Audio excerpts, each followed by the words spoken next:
రైట్గా details చూద్దాం. జగన్ తన రాజకీయ లబ్ధి కోసం 34 మందిని బలిపెట్టారని మంత్రి నిమ్మల రామానాయుడు ఆరోపించారు. ఇటువంటి వ్యక్తి రాజకీయాలకు అనర్హుడు అన్నారు. చంద్రబాబు ఇచ్చిన మాట ప్రకారం నిన్న ఒక్కరోజే పెంచిన పింఛన్లను 4,400 కోట్లు ఇచ్చారని పేర్కొన్నారు. ఇక స్వయంగా ఆయనే లబ్ధిదారులకు పింఛన్ నగదు అందజేశారని వ్యాఖ్యానించారు. ఇక పెన్షన్ తీసుకోవడానికి వచ్చి మరణించిన 34 మంది వృద్ధుల మృతికి మాజీ సీఎం జగన్ బాధ్యుడు.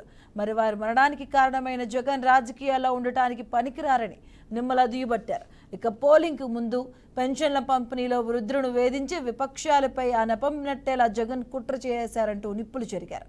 అయితే గతంలో పింఛన్ల పంపిణీకి 3 రోజుల సమయం తీసుకుంటే నిన్న ఒక్క రోజులోనే 95% పూర్తి చేశామని ఆయన వెల్లడించారు.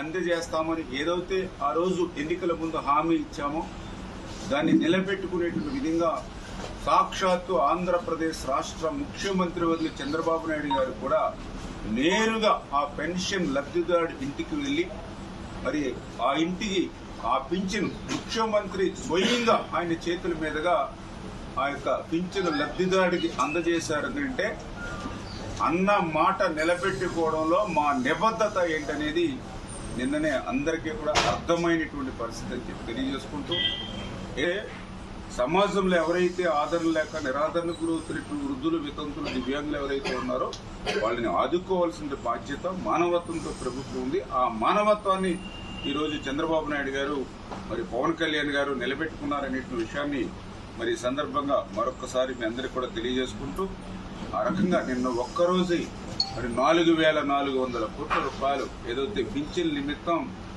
మరి వేళ అందజేశామని